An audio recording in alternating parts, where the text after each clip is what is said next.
It's time for the Pro Wrestling Time Tunnel Podcast. We've got lots and lots of things to talk about and to do today. Covering the territories from the 1940s to the 1990s. It's the best thing going today. Interviewing wrestlers, referees, authors, and other media personalities that have made the sport of professional wrestling great. The cream, yeah. The cream of the crop. And now, here's your host, Tony Richards. Hey, everybody. Welcome to another Pro Wrestling Time Tunnel History Podcast. I'm Tony Richards. And of course, we call this podcast, this particular one, because I'm going to have other podcasts coming up down the road that I have in the works and in the plans. This particular podcast is known as Personalities, Territories, Towns, and Buildings. And in this podcast, we flash back 50 years to 1975, tracking and documenting the history of pro wrestling through the entire year of 1975 in all the various pro wrestling territories during that year. And we talk about the personalities. We talk about the territory, the towns that were involved, and the historic buildings where these shows occurred, a lot of them every single week. And so another thing I wanted to do before we get to today's show is I want to give you my heartfelt thanks, because so many of you have reached out and told me how much you've enjoyed the 4-part series I did with my good friends Jerry Briscoe and John Bradshaw on the life and legacy of Jim Barnett. And it means a lot to me that I've met so many new friends that I've met through social media or that have reached out by email, just all different kinds of ways to tell me how much they really love the show.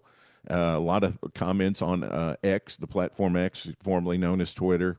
And so thank you all so much. I mean, it really does mean a lot. A lot of hard work and diligence goes in to doing these kinds of shows, and it's nice to see your work pay off with people's appreciation. So thank you so much for that. And if you liked that, you may not be aware that I did a show last year on Dory Funk Sr. for Jerry and John on Stories with Briscoe and Bradshaw, and that show is almost 3 hours long.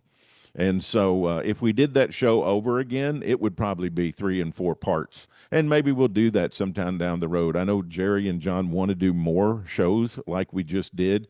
It's difficult for me to allocate my time, which is another thing I wanted to talk to you about today before we get into the program, are the projects I'm working on. So when you come to Substack is the program, or the platform rather, that I'm using to document and publish all my pro history research. And the reason I chose Substack is because they have so many multimedia ways to do it, through publishing written articles, through audio, through video. They also give you the opportunity to go live. That's something I'd like to do down the road, is to do some live stuff with people who want to talk about this era, these golden days of pro wrestling history, and do kind of a show around that with live interaction with listeners and viewers. And so that's the reason I chose Substack. So if you come to Substack and you search for Tony Richards 4, the number 4, you'll find me, and you'll find the Pro Wrestling Time Tunnel. And there you have your choice of 2 different subscriptions. You can do a free subscription, and if you do that, you'll get the Pro Wrestling Time Tunnel Daily Chronicle. And in the Daily Chronicle, I write a newsletter every single day that's pretty much revolves around that day in history, with birthdays and with RIP salutes for the wrestlers who have been in the business but have passed on. I want to make sure we remember all of them for their contribution and their lives that they have given to this business. Also, I do flashbacks, and so I write about particular interesting and influential events that happened 80 years ago, 70 years ago, 60 years ago, 50 years ago, 40 years ago in 1985, that were fundamentally changing the wrestling business into what it would eventually morph and evolve into. And make no mistake about it, the wrestling business is always changing. So I have a whole lot to write about. So you get the Daily Chronicle every single day in an email. You also get an email with this show, territories, towns, personalities, and buildings, and it'll come to you every time we release a new podcast. That's if you do a free subscription at Substack. If you want to invest $5 a month and save $10 a year and invest $50, then you get access to some special projects I'm working on. And these are the things I just want to mention and tell you about. You'll get something that I'm calling the mailbox update. I used to do it in the Facebook group a lot where I'd go to my mailbox and I'm always finding interesting things that people have sent to me or things that I've acquired for my collection. That's going to be a series that I'm going to be doing in the paid section of my Substack Pro Wrestling Time Tunnel channel, where I'll go through things that I've acquired, which, speaking of, I'm so proud of this. And I wanted to show you on the show today something I got. When I went to the St. Louis Wrestling Hall of Fame in May that Herb Simmons put on, I got a chance to visit with Dory Funk Jr. and Marty Funk. And we were there visiting, and they had with them the NWA. Now, this is not the original title belt, but the NWA Crown Jewel belt, which I got from them while I was sitting there. And I got Dory Funk Jr. to autograph it right here, right below this main NWA title plate right there. And so some of you know, some of you don't know, I'm relocating. I'm moving. I've lived in Columbia, Missouri for the last 35 years or so. 25 years, the last 25 years or so. And I'm moving back to my home state of Kentucky, and I've been remodeling a house there. And part of the remodel, I've remodeled a room that's going to be my den, my office where I do my coaching practice, and it'll also be where I do my writing and my pro wrestling history research and everything. So I'm already thinking about how I want that room configured and what I want in there. And I'm going to have a nice trophy case in there right by my new fireplace I'm having put in. And this is going to have a very prominent place there. And I promised Dory and Marty I'd send them a photo when I got this all put together and got it in the case, trophy case and everything. But this is just wonderful. I love this title belt. This was carried by Thez and Rogers and Kaniski and Dory Funk Jr., and it was retired after Harley Race lost to Jack Briscoe. Briscoe got the new 10 pounds of gold belt. But this is a iconic NWA World Championship belt, and I'm so glad to have it in my collection. But I'll be doing videos about things like that I've gotten in the paid section of my Substack. It's $5 a month. You blow that all the time, right? And if you want to save $10, it's $50 a year. Also, I'm going to be doing, and there's plenty of people that'll be super excited about this, I'm going to be doing a docu-series. Some of it will be written, some of it will be on video, but I'm going to do a series on the history of West Texas wrestling, going all the way back to the 1800s. And it'll be a mini series, very much like the Jim Barnett thing that I did with Briscoe and Bradshaw, except it'll have a lot more than 4 parts, and it'll be an ongoing thing, and it'll be published in the paid section of the Substack of the Pro Wrestling Time Tunnel. So if you'd like to have access on that, and I'm just in the process now, it's not up yet, it's not available yet, but I'm just starting the research. And a lot of it is because the book I'm writing about the life and times of Dory Funk Sr., all the research I have cannot go in a book. I mean, it won't all fit in there. The editors and the publishers won't let me publish every single detail. So I was thinking, like, I would like to have this accessible for people. How do I do that? I'm like, well, I have my own platform, the Pro Wrestling Time Tunnel. Why don't I publish all that research for everybody to be able to access there? And so I'm going to do that. The history of West Texas wrestling, we're going to have that. We're also going to have a month-by-month documentation of the NWA World Heavyweight title. Right now, I'm working on 1955. So we'll go back 70 years to 55 when Lou Thez had the title. And there's a lot of great stuff that happened in 1955. So I'm working on that piece to publish for paid subscribers. And then also I have a couple of part series on the history of the NWA World Junior Heavyweight Championship.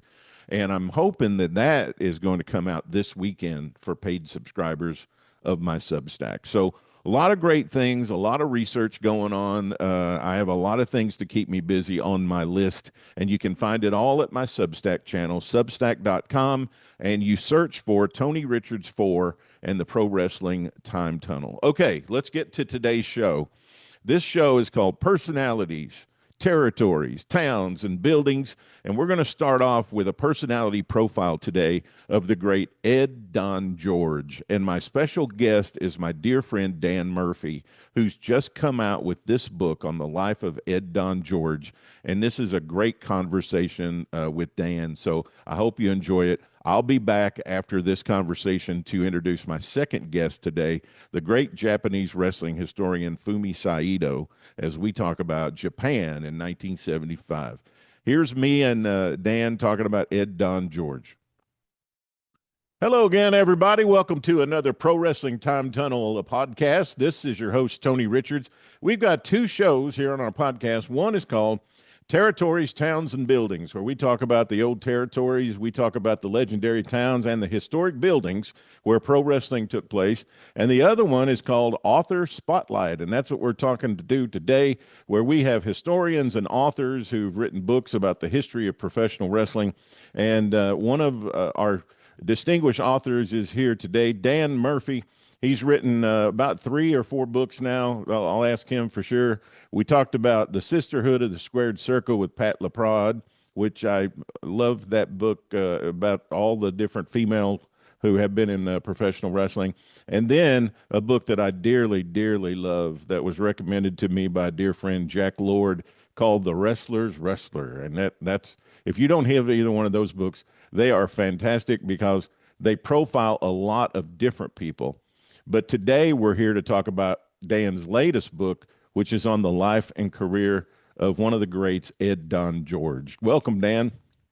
Tony, thank you very much for having me. Yeah, it's a pleasure to be here, and I'm very excited about the new Ed Don George book. All right, man. That sounds good. Tell me about the first 2 books, though.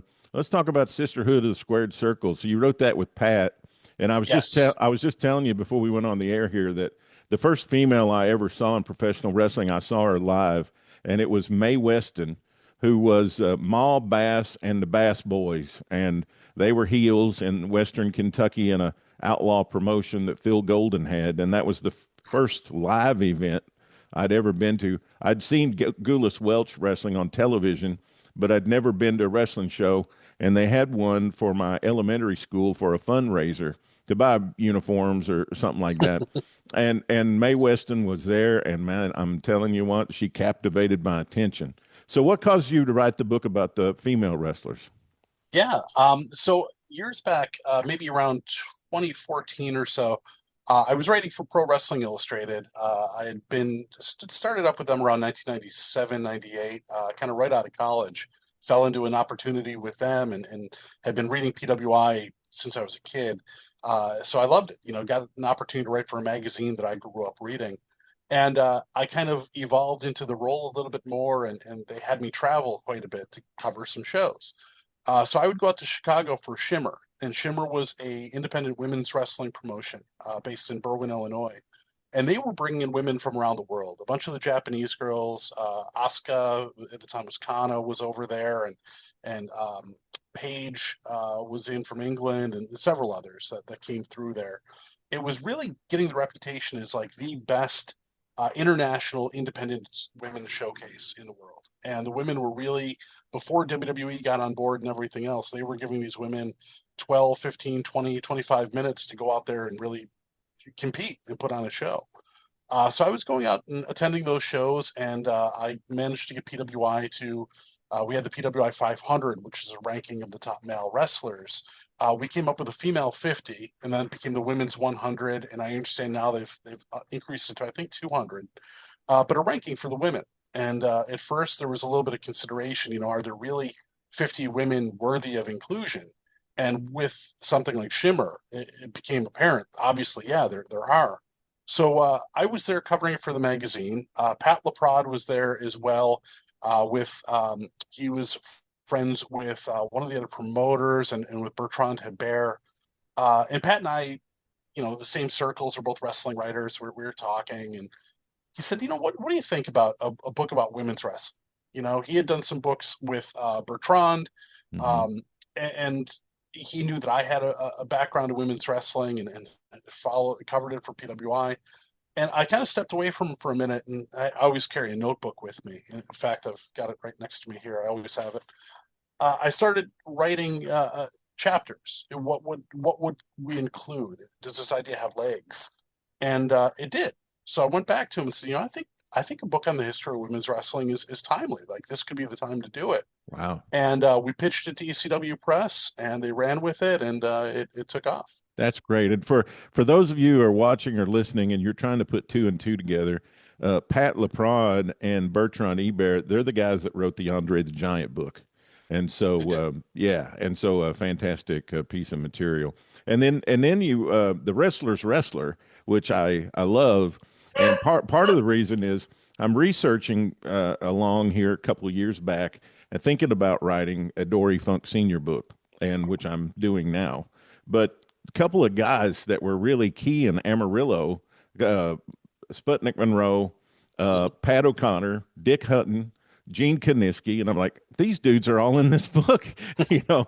And so I was really, really enjoying it because I was thinking about researching those dudes, and you'd done a great, fantastic job in there. So that was written with Brian Young. What was how did you come up with that? It was I had the idea of doing a book about the wrestlers, really the masters of the craft. And it was tough for me to put into words because I talked to a few associates. I talked to Pat LaPrade about it. Hey, what do you think? He's like, there's already been books about shooters. Like, I'm not talking about shooters per se.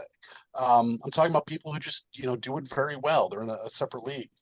And he didn't quite follow it. I spoke to Greg Oliver, another great writer and friend of Hmm. mine. Mine He too. didn't quite follow it. Um, I mean, they did, but they didn't quite see the potential in it that I did. And then I Well, spoke hey, to listen, that's okay. I've run a lot of ideas by Greg. He hasn't seen the potential in, so that's okay. Greg can be a tough nut to crack. Yeah. I love him. I'm just joking. Um, and then Brian Young is somebody I had known for years. He lives here in the Buffalo area near me.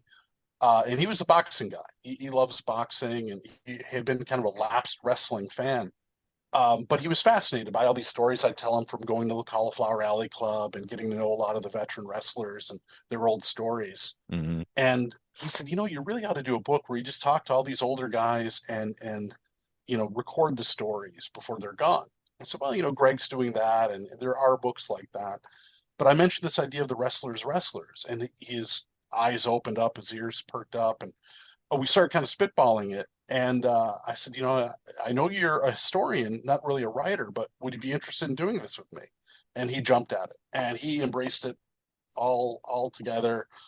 Became incredibly passionate about the project, and we spent a few years. ECW Press jumped on, and we basically the idea was we would interview as many wrestlers as we could and ask them who they looked up to the most. If you were to take a student and train them and say, "Here's the tape of somebody I want you to watch," and pick out the nuances, who would be the people? And that's how we kind of chose who would be included is by talking to the wrestlers themselves and finding out who they would include. Yeah, And then we try to include the stories and the little nuances. So it's a I, little I love it. inside wrestling look. Yeah, are you happy with from your original idea the way the book turned out? Are you glad the way it happened and came about? Is I that kind of what you thought it would be, or? it evolved a little bit more. Brian got a little bit more storytelling in there, a little bit of background and things like that, which I think was good because I think maybe what I was looking to do was a little bit too inside, Mhm. all of the techniques and everything. And I think he counterbalanced it well. So I'm very happy with the way it turned out. Oh, Yep. good. That's fantastic. Yeah, Jack was on a podcast or something one night, and he was on there talking about, and they all from time to time they'd talk about good books they read, and he talked about it. I thought, okay, I'm going to get this book and I'm going to read it. I open it up, I get it, and I open it up, and the first thing that pops out at me is something that says the founding fathers.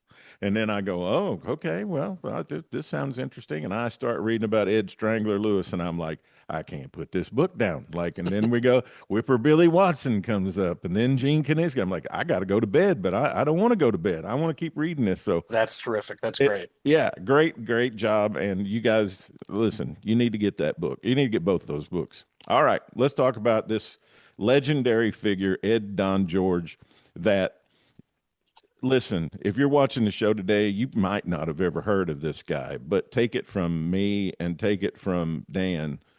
This guy, Ed Don George, there you go. Ed Don George, he is somebody that you're going to be interested in. So let's talk about Ed Don. So where's Ed Don come from? So Ed Don George was he was born in North Java, New York, outside of Buffalo, where I live, probably about 40 minutes away out in the country. Um, he was a I'd heard the name a lot. I had done a book previously, a very short book on the history of pro wrestling in Buffalo, called Body Slams in Buffalo.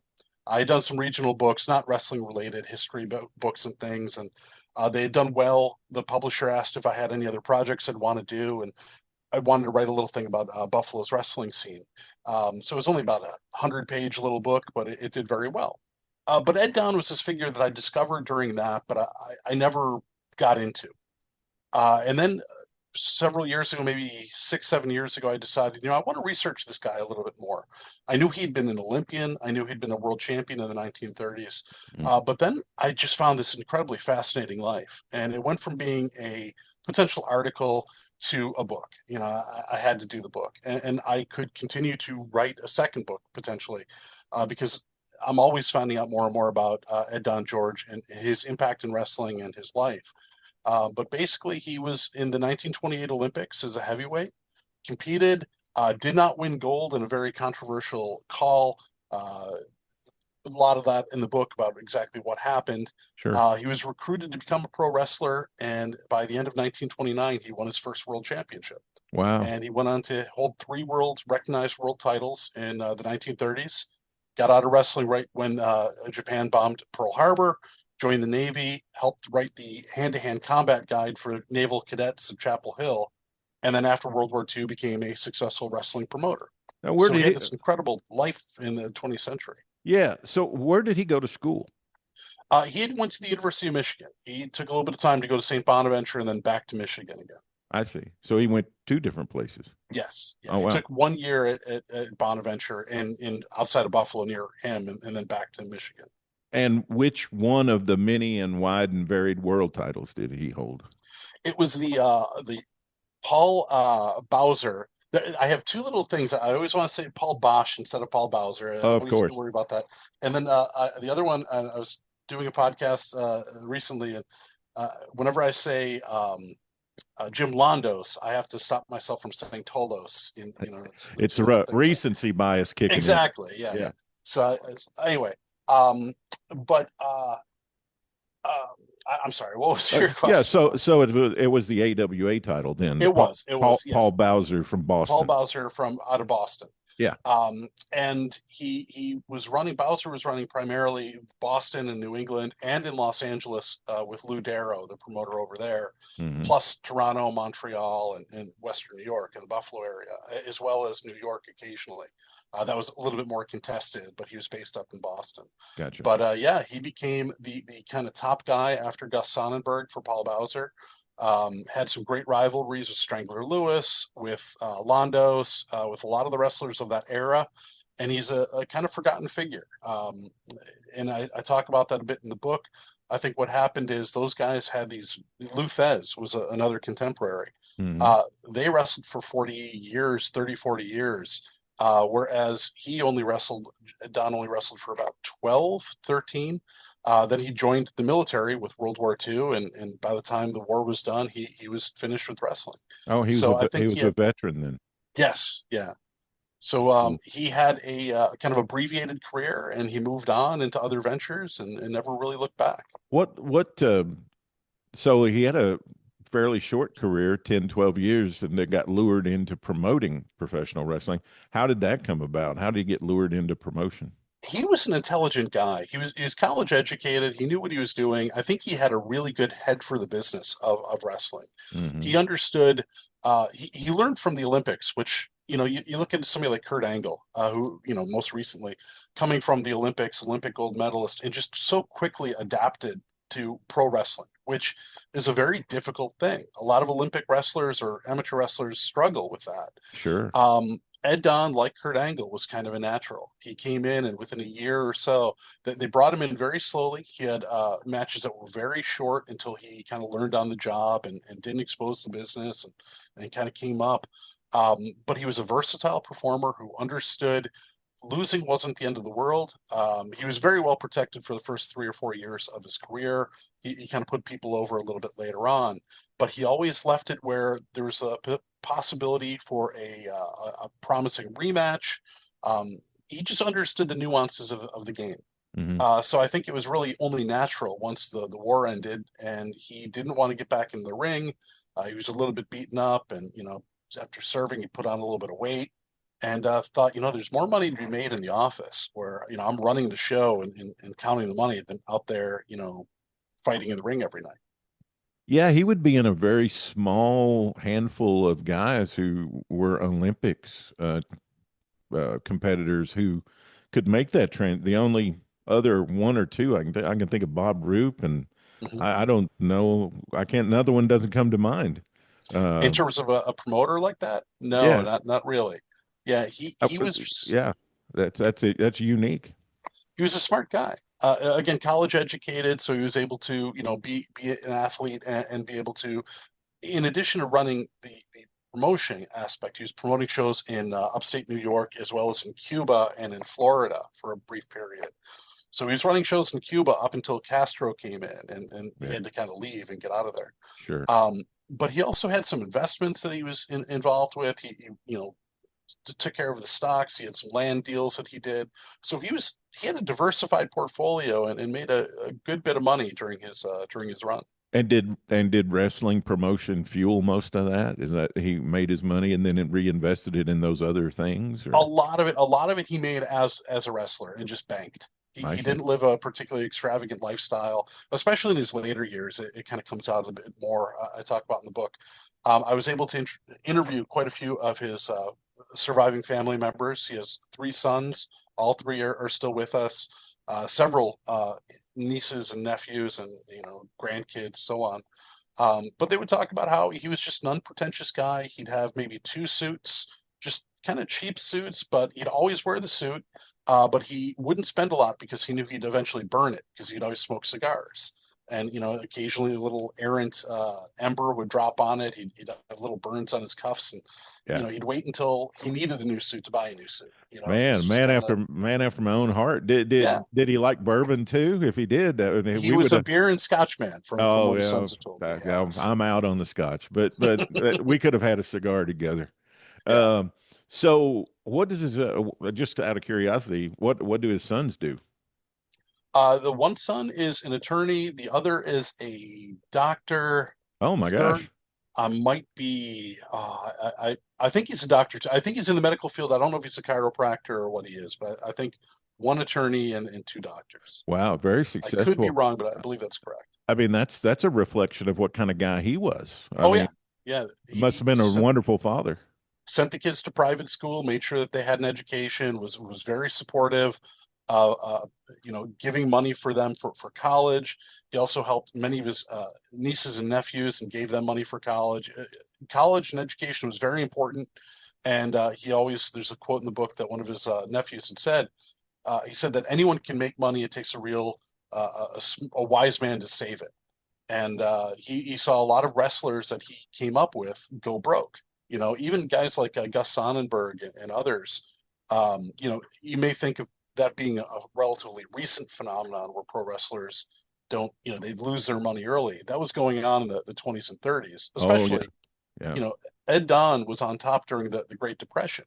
So he was having matches against Londos and drawing over 30,000 people at a time where a lot of people were worried where dinner was going to come from, Yeah, so it's pretty incredible. yeah, Steve Johnson made some mention of him in the Jim Londos book, and he sounds a lot like from the same mold as a Londos because Strangler Lewis wasn't like that. I mean, No, he didn't do very well with keeping his money. He was working right up until he passed away, either as a consultant or a manager or something like that, just to make some money to live the way he liked to live. But It sounds like Ed Don was more in the mold of Jim Londos, where he was a real businessman.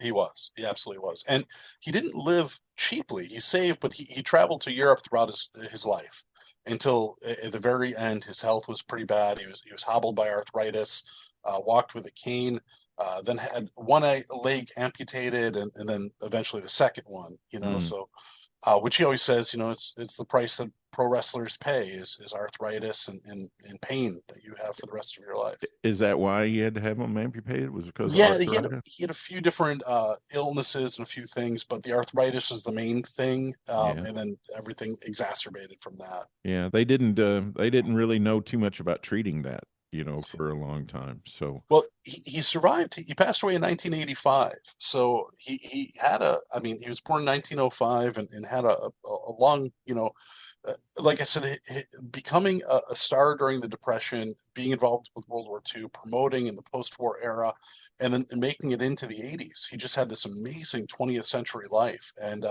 no matter where time took him or whatever the world global situation was, he managed to succeed.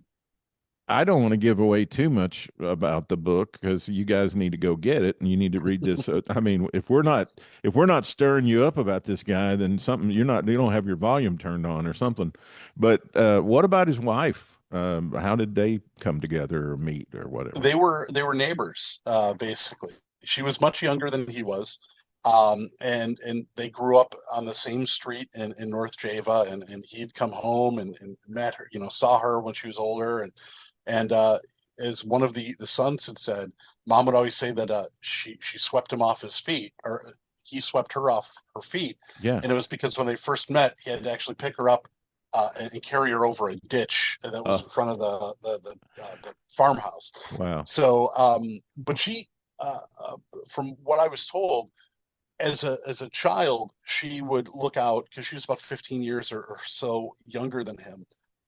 She remembers seeing him running because he would run out in the hills of North Java as training, cardio training during college and becoming a wrestler and everything else. That he'd be out there running and doing road work and training. And she was a young girl and saw the neighbor out there running. And then years later they got married. Oh my gosh. Sounds like a fantastic story. You Yeah. got it. Where did he serve? In Obviously in World War II, but did he serve in the Pacific or how? What? No, he was kept at Chapel Hill. So Okay. he stayed in the U.S., but he was training the cadets on Yeah. hand-to-hand combat. He had the background in amateur wrestling, everything he learned in pro wrestling, and he picked up a lot of kind of what we would call shoot wrestling or dirty tactic fighting, basically joint manipulation, eye gouges, things like that. And he taught that to the cadets. There was a series of articles that he had done for some newspapers that ended up being syndicated on how to defend yourself against an attacker. And he trained a police force after the war. He went in and worked with them on how to subdue a potential gunman or somebody. And also did some things for some newspapers on women, for women who, if you find yourself in a bad date scenario, how to, escape and Yeah, protect sure. yourself. Yeah, So, which is again pretty novel for that time period. sure. Well, God bless him. So when did he stop promoting professional wrestling? What was his last year as a promoter? Do you know? He ended up selling the upstate New York office to Pedro Martinez, Martinez? Yeah. and I believe that was in 1958, off the top of my head. Oh, wow. So yeah, he was, So, and then so did he? Cuba, he left with Castro coming in. So I'm trying to rack my brain and remember, was he a member of the National Wrestling Alliance? Yes, Okay. So yes. what do you think of that? Do you know? You What know his thoughts on the what NWA? what his thoughts on it were, or what his opinion was, or He didn't. He was quoted pretty often, but he was always quoted. I don't want to say in character. I think he was just as a very astute promoter. Mhm. He made good relationships with the local newspapers. He'd give comments every once in a while. He'd talk about his upcoming shows and talk about somebody who's on the card and get publicity. Of course. So he'd speak, but he never really said a lot. So he didn't spill the beans on anything political. He didn't have any heat with anybody that came out.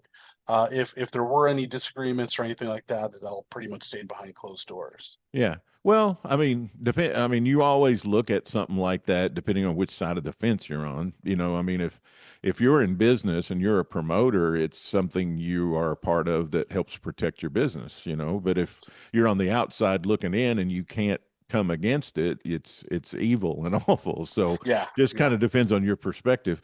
But did he Yeah, he have was involved. did he have much in the way of competition? Did many people try to run in his towns or anything like that? There were some smaller kind of outlaw promotions that were out there, especially in the upstate New York area. Uh, he really kind of had the lion's share of everything. I know that there Yeah. were some little renegade promotions going. The center of his area was in Buffalo. Memorial Auditorium was the big arena that was built right after World War II. And he had the first wrestling show there, and that was really kind of the center of his empire. Yeah. So anybody else is doing little small kind of spot shows and not really competition. Yeah. Do you have any idea what Pedro gave him for it or Oh, paid? the exact dollar amount? I do have it in the book, but Well, it's off the in the top of book. my Yeah, head, I can't. that's okay. I'll It read it. is, yes. Yeah, awesome. I'll read it. So where did he go to live in his later years? Like where did he wind up his life? He split his time between Western New York and Florida. He kind of snowbirded a little bit. He was down in Fort Lauderdale and in that area, and then he would return to Buffalo when he could. Um, there's a good story that one of his sons told me that's in the book. He was really kind of pining for North Java. It's a little small country town here, and he just missed it. And they brought him back, and this is when he was, I think he had both legs amputated at that point, or he was at the very least hobbled. I don't know if both were gone quite then. But they brought him back to see everybody, and there was a sense almost that this may be the last time he comes back. And as it turns out, it was. Oh, man. But the son was telling me, it wasn't a morbid thing or anything. It was he really still appreciates that he was able to be there and do that with his dad, because his dad just loved being back in Western New York so much. So Hmm. it was kind of a sweet little thing, and they were able to do it as a family. Oh, wonderful. That's fantastic. Did he have a place what kind of place did he live in there? Do you know? I mean, was it just a small home or did he have a piece of property or did he live in an apartment or what did he No, he live? had he had a few. He had a place here in the city, and the funny thing about this, the place that he had in Buffalo, he had an office downtown, but he also had the house where the family. Um, I was writing the book. I was working on it one day. It took me about 5 years to do the book from start to finish. Oh my gosh. Um, yeah, it was interrupted with COVID and some other Oh yeah, things. I So it was kind of understand. starts and stops. But I was in a coffee house Well, on can I off of. interrupt? Can I Yes, interrupt you for please. just a second? Yeah, it always is funny because you will see somebody talk about their book or whatever, and a fan will say, "When's the next one going to be out?" And you're like, "Man, you have no idea what it took to do this one." So 5 years. That's pretty amazing. Sorry, go Yeah, and on in with that your. time, like I said, COVID was one, but I also I got remarried, became a stepfather, a lot of things, moved. So a lot of time that I used to spend writing became going to the kids' track meets or taking them to soccer. So Sure. it took a little bit. Life kind of got in the way a little bit, but it all Well, worked out and Well, happened. the thing about it is, and I've learned this from trying to figure out, and my favorite kind of a book is a biography, Oh, and I've always loved them because I just thought, it takes somebody 80, 90 years to live a life, and it takes you maybe 2 or 3 months to read it. It's just the most amazing thing in the world to be able to absorb that person's entire life in just a short amount of time with all their wins, all their losses, all their lessons they learned, all the mistakes they made. And I just think there's no better growth and development tool in the world than a biography if you really pay attention to it and you absorb it. It's not, and I don't mean this negatively or trying to downgrade anybody, but it's not like you're writing the next James Patterson, book that's, 14 episodes of it and it just comes out one right after another. I mean, to study somebody's life and really capture the essence of it is not an easy thing to do. yeah, this is my first time trying a biography, and it definitely was a challenge. But that's a great point. I think you're right about biographies is a way to learn about somebody and not just a story that somebody told. Yeah. But this one point, I was in this coffee house on Hurdle Avenue in Buffalo, working on the book, and I had to clarify something. So I called one of Ed Don's sons. I'm like, where was the address of the house? Where did you live? He goes, oh, I was on Parker Boulevard. And I look out the window. I'm at the intersection of Hurdle and Parker. So what number? And he tells me, I'm like, was that right near Hurdle Avenue? He goes, yeah, about 5 houses in. Like, hold on 1 minute. So I left my laptop in the coffee house. I walked across, and took a picture of the house. I'm like, is this it? So, oh my God, it looks exactly the same. That was the house I grew up in. Yeah. So it was kind of neat that one of the places I was going to like get away from everything and sit down and focus on the book, it was less than 100 yards away from the house where Don lived. So, Oh, that's fantastic.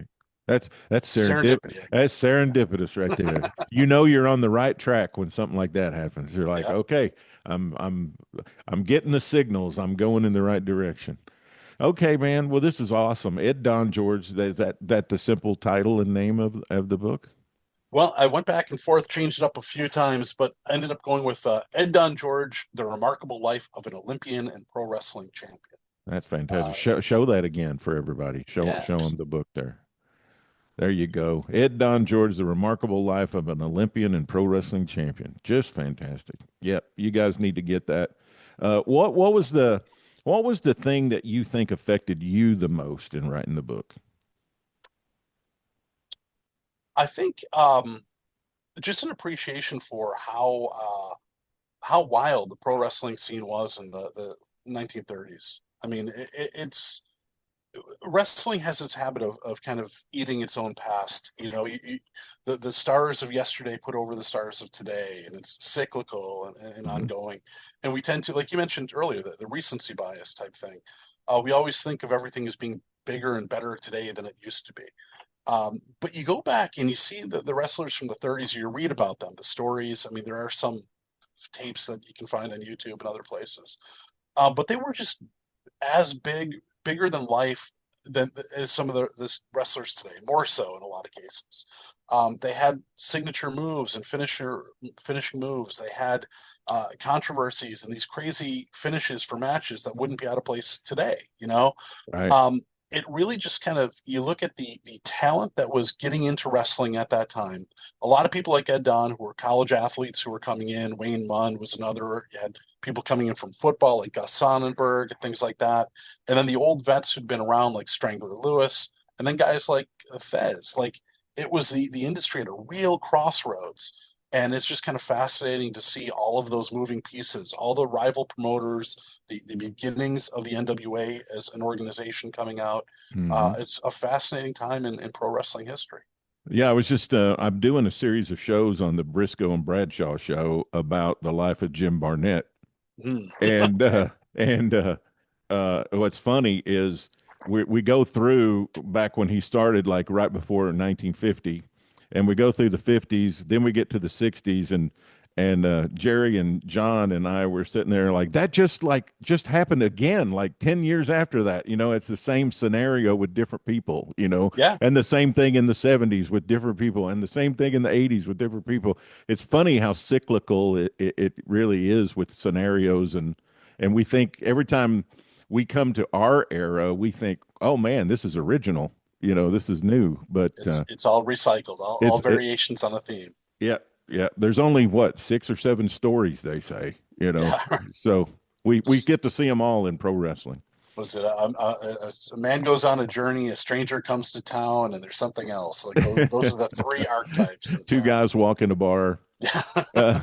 All right, man. Listen, thank you so much. Dan Murphy, everybody. The book's Ed Don George. You need to get it. Read about one of wrestling's great, great people that maybe you haven't heard of as much. But, hey, if you've been listening and watching this, you know what kind of life this guy had, and you need to experience it through Dan's writing, a true professional. So, Dan, thank you. I hope you'll come back. I know you'll have another book coming sometime. I'm not rushing you, but you'll have another one, or come back and we'll thumb through one of the other 2 books and stop down on a couple different people. That might be fun. Talk about that too. That sounds great. Anytime. Tony, thank you very much for having me. Dan Murphy, everybody, right here on Pro Wrestling Time Tunnel Podcast, and stand by. We'll be back again in a little bit. Relive the glory days of Memphis wrestling with the Retro Wrestling Review USWA podcast. Each week, we go back in time to review USWA Championship Wrestling from the 1990s, episode by episode. Join us for watch-alongs, behind-the-scenes stories, and exclusive interviews with people who were there and lived it. Whether you grew up watching it or you're discovering it for the first time, this podcast is your ringside seat to Memphis wrestling history. It's all a part of the WrestleCopia Podcast Network. Listen now at uswapodcast.com. I hope you enjoyed that conversation with Dan Murphy. What a great historian, what a great writer. He's contributed so much to the canon of pro wrestling history that we have now available, that we can pick up and we can read and we can learn and we can enjoy days gone by because of guys like Dan Murphy. Speaking of that, I have maybe one of the most prominent Japanese wrestling historians who's ever lived.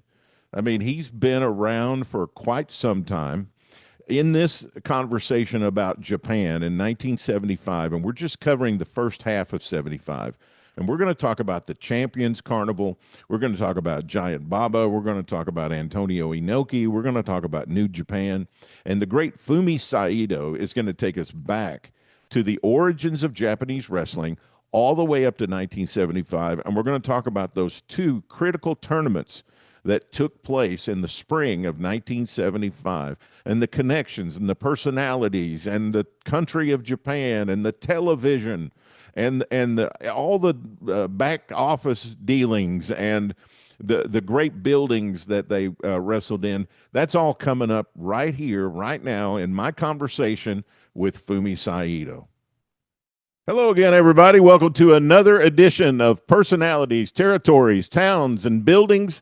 This is Tony Richards, your host, and today we've got an extra special treat because my special guest is Fumi Saito, who's coming to us from Tokyo, Japan, and we're going to be talking about, first of all, the history of Japanese wrestling, and also we're going to be talking about 50 years ago, this spring, which was 1975, the third Champions Carnival tournament and the second World League in All Japan and New Japan, and Fumi's going to take us through all that. Fumi, my friend, welcome to the show. Hello from Japan. Yes. Hello from Tokyo. How are you? I'm good, man. It's good to see you again. Yeah. I thank you so much for joining us. I'm so happy to tap into your vast knowledge of Japanese wrestling history. Okay. You've written several books. Tell us about some of the books that you've written on this subject. Actually, I've written about 30 books on wrestling in general, wrestling history book, the whole bunch of interview books, wrestling, the whole book on Bruiser Brody, a book on Ricky Dozan, a book on Jan Baba and Antonio Inoki, the one book called Season's Greetings, that the Christmas wrestling, the Christmas story on wrestling, and quite Fantastic. about 30 of them. Yeah. Now, tell us about your latest book. You just released a book just a couple of months ago. Back in December, I released a book on Ricky Dozan, and I'm writing a new book on that's coming out this Christmas. That I have to be working on it now, but it's every good guy needs a bad guy theme. All right, yeah. A history of babyface and heels. Every babyface needs a heel, and every heel needs a babyface. That's right. Well, listen, let's talk about how did you get interested in wrestling? Oh, when I was 3 years old, when you were very little, mm-hmm. you go stay at your parents' house. I mean, your grandparents' house for a week, right? Or yes. Sometimes, My grandfather was watching wrestling on black and white TV. I sat next to him and I watched. Oh, wow. And so I was 3 years old, and I discovered wrestling before you discover Batman and Superman. I think I was the opposite. I think Batman and Superman was first, and then I saw wrestling. Then I saw wrestling, and I'm like, wow, this is like the real thing, not a comic. And also, it's ongoing. When you watch Batman and Superman, it's always somewhat a reruns of things. But wrestling comes out every Friday night. And, that's right. Yeah. Well, I would imagine your grandfather became a fan back at the beginnings. Rikidozan era. Yeah, when And in wrestling first came. Japan, the beginning of wrestling was the beginning of television. And beginning of television, therefore, was beginning of wrestling. Isn't it funny? I was just on the Briscoe and Bradshaw show, and we were talking about how wrestling and television had this marriage where Of course. they grew each other. Television grew was each other. good for wrestling, and wrestling was so good for television around the world. Yeah, especially the post-war. There was a war, World War II, and the war's over in 1945, and then television starts 6 years later. There was a GHQ occupation, GHQ, General Headquarters. Believe it or not, U.S. and Japan had a war. Right. Yeah. And so talk a little bit more about that. So the GHQ, that was the American occupation, right? Yeah, General Headquarters, General MacArthur. Yeah. And so that caused this influx of American culture into Japan that hadn't existed before? And the new constitution and U.S. occupation. And as a matter of fact, there are still U.S. bases, 120 U.S. bases around Japan to this day. Yeah, Wow. but we became ally after the war, Right. and there was 1951, 6 years after the war, there was a San Francisco peace signing, and Japan became independent again. Mm-hmm. Then following year, television starts. Right. And same 1951, the Bobby Brands, the wrestling troupe, had a tribute to troops tour, the American style professional wrestling 1951. Former sumo wrestler Ricky Dozan joined the show and debuted as an American style professional wrestler. And That's for those of you who are not familiar, Bobby Bruns was he was from here and out of the Missouri wrestling office. Yeah, that's right. Midwest. Yeah, very much. he was here in St. Louis and Kansas City. And he Before there was NWA. yes, that's right. And so he was one of the people who brought wrestling into Japan. Yeah. Well, actually, there was like other group of people, like Jim Londos and his people tried, but the Bobby Brown's crew and also Al Karasik, the Hawaiian promoter at the time, there was a plan that LA, San Francisco, that the Malkovich people, and Bobby Brown's people, and Hawaii, the Al Karasik, there was going to be California, Hawaii, Japan, like tour line, to be created. Like a Pacific Rim type thing, right? Yeah, like to make wrestling more international, which is independent from NWA. We'll be talking about National Wrestling Alliance a lot today, Yeah. but so a lot of people, it's almost like a myth that the Ricky Dozan, with his strong imagination, former sumo superstar, turned American style professional wrestler. He became superstar in the ring and also promoter in Japan and had a huge success. But he was also assigned by American, promoters. You know what I'm saying? Yeah, he was. That part wasn't so acknowledged in Japan. So, pardon me if I'm skipping around and not in line with where you're going, but what about Sonny Myers? Didn't he play a role too? Sonny Myers, a little bit later on, came in as a wrestler. Yeah. He's from here in Missouri too. That's why I was asking. Yeah, I know. And also he helped Anthony Inoki's very first outlaw group, Tokyo Pro Wrestling. So Inoki opened his very years before New Japan. When Inoki was 23 years old, he opened his very first outlaw promotion called Tokyo Pro Wrestling in 1966. Sonny Myers was sending American wrestler to Inoki. Oh wow, I didn't know. I'm learning things here. Yeah, but plus Sonny Myers had a few tours with Ricky Dozan's JWA, Japan Wrestling Association. Yeah, when did JWA Nippon form? Pro Wrestling. Huh? When did JWA form? 1953 with Ricky Dozan's. Yeah. So Ricky Dozan debuted with Bobby Brands, but it was just after 2 weeks training under Andre Adre, Bobby Brands, Harold Sakata, and they just practiced for 2 weeks and had him debut right away. The debut match, of course, was against Bobby Brands. Oh wow. Yeah, September of 1951. Then he spent rest of 1952, the whole year in San Francisco, Rikido-san. And backs away and bites Mr. Blassie to step out. Blassie goes out to the choke. Rikido-san's great, strong neck resisting. A judo chop again. It looked like a tooth went up in the air that time. A quick snap mare. Ow! Roseanne missed and went out on the apron. His head hit the buckle between the top rope and the corner post. His head hit that buckle going from the rope to the corner post.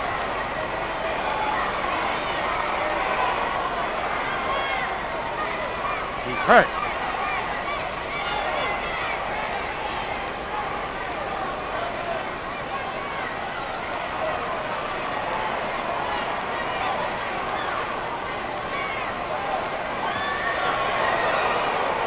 His head hit that buckle and he's bleeding. His forehead is bleeding.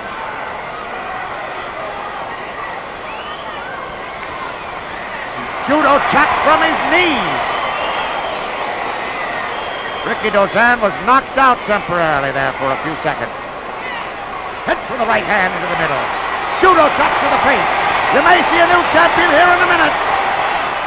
The blood is getting in the eyes of Rikido-san. And Blassie bites at the spot where he was touched.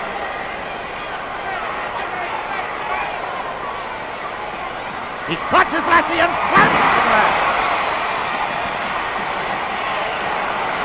He's bleeding profusely at the forehead. He clutches Blassie again, but Blassie backs away. Pulls him out away from the rope. No clutches. No slam. And again he's foul but short. And another karate cut drops Blassie. He tries for a press. Only to 1 second from a new world champion right there. Blassie going at that cut. Fighting again in that cut.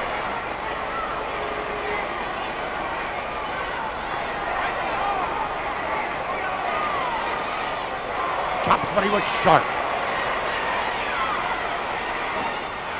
Rikido-san threatening again, but the blood is in his eyes. Heavy bleeding in the forehead, and still he judo chops Blassie and drops him in the corner.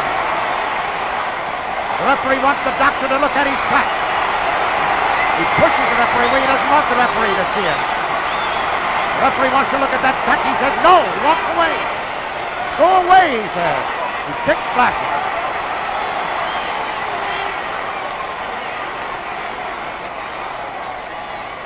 Again, punching at that cut. He takes a judo chop and is dropped. Rikido-san tapped him. Only one.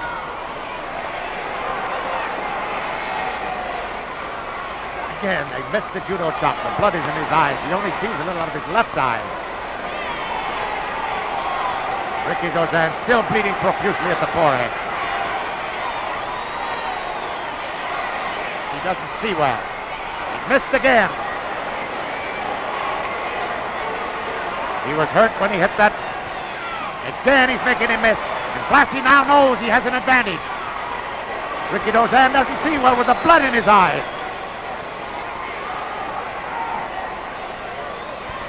He's missed at least a half a dozen chops. And again, Blassie bites in that cut.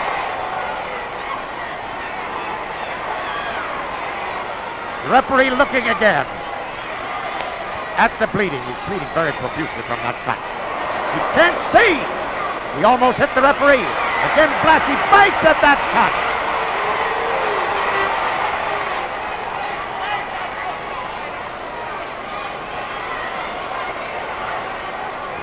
Still, he stays in there. Again, Rikido-san misses. He can't see. He's choked by Blassie. Again, Blassie bites in that cut. Rikido-san trying to clear his head.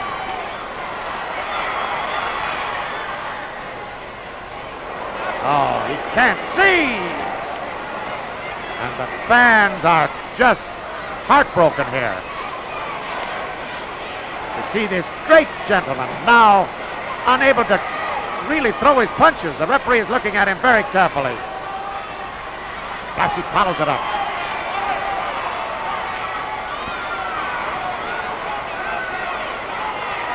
He pushes the referee away again. He doesn't want to be examined. Again he misses.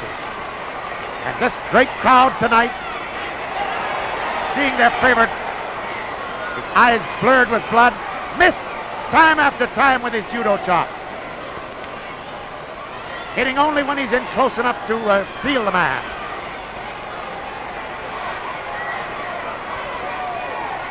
Blassie choking.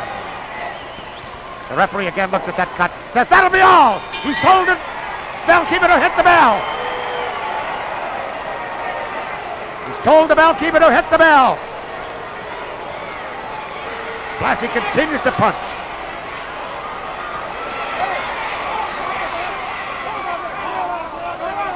No, stay away. Togo says stay away. But the referee has called for the bell. He calls for Dr. Vandevender to come up on the apron. The Athletic Commission doctor is up on the apron here now. Dr. Vandevender is coming into the ring. Blassie continuing to cut. Ricky Dozan wants to continue, but he can't see with that blood in his eyes, particularly his right eye. He wants to continue, and the fans are saying yes. Some are saying no, no more.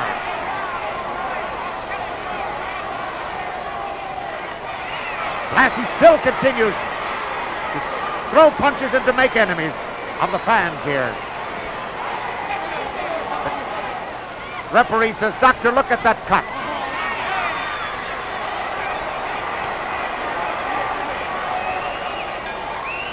And let's get the doctor's opinion. There it is! Blassie wins the fall. And there's no more. The doctor says he cannot continue.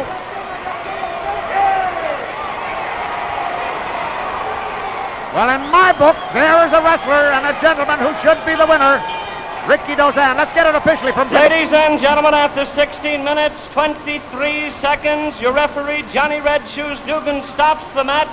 Ricky Dozan severely cut, unable to continue. The winner, Freddie Blassie.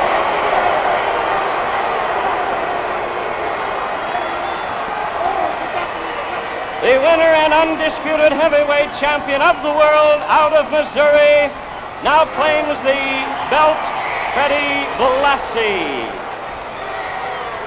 There it is, the belt, the championship to Freddie Blassie. In my book, and I may be just one of at least 10,000 here tonight, Ricky Dozan is the finest wrestler in that ring and should be the world's heavyweight wrestling champion this minute.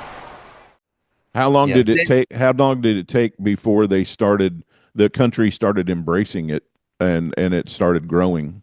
Actually, the instant huge mega hit boom, 1954, upon Ricky Dozan's return, and Nippon Television, that the opening of network television, the new channel, they got Ricky Dozan. And this was, the television was new, wrestling was new, and of course it's like we have like a sumo culture, the judo, the martial arts, that this new world that Japan reviving, the post-war boom, that television beginning, that you needed a new hero in Ricky Dozan, and Ricky Dozan. With another new wrestler, Masahiko Kimura, the former judo world champion, became wrestling tag team, went against Sharp Brothers on television. Sharp Brothers was built, as a world tag team champions. Yeah, and the first big match at the Sumo Palace, and Japanese wrestling had network television from the day one, 1954. Wow. Yeah. So in the mid 50s, then the boom starts. They start 54 to be exact. Yeah, they start drawing to their shows, and people are watching the television and coming out and buying tickets and coming. And so Ricky Dozan's run, how long was that? Until 1963. Okay. December of 1963, he suddenly died. All right, actually, good 10 years, 1954 to 1963, like 10-year period. 54, you had the historical Yukidosa and Kimura against Sharp Brothers, beginning of television, beginning of wrestling thing. Then the same year, December of 54, Rikidozan against Masahiko Kimura, the former sumo champion against the former judo champion, both becoming professional wrestler, collides. Then Rikidozan beat Kimura to become the king. Yeah, I mean Kimura was like a Kimura just happened to be a wrestler who essentially was still judoka.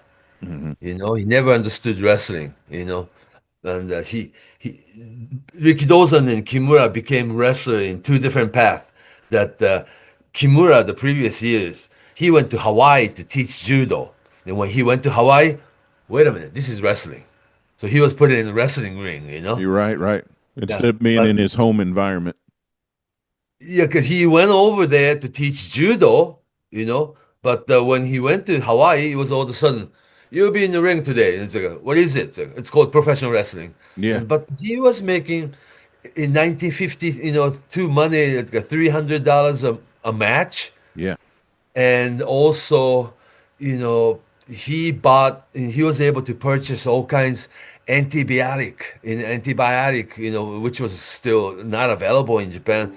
His wife back home and a lot of people he knew had lung disease. I mean, that's like a disease of the era. Yeah. And he was able to make money, and then he chose wrestling as a profession. But he never really knew what the wrestling was about. Hmm. Interesting. Ricky Dawson knew from the day one he was going to be the king of this new genre. How did the fans react to Kimura and Ricky Dozan? Were they split? Was it more the fans? It was like the match of the century already. The first year of professional wrestling boom, but the two stars was going to collide. Yeah. Yeah, and so One way or another. did the audience sway one way or the other? I mean, so It was more like wrestling was so new that it was just exciting, not like cheering for Ricky Dawes and cheering for, it's not divided. It's like, what's going to happen? so when in the history did the baby face and heel dynamic come in? It's always been pretty subtle in Japan. Hmm.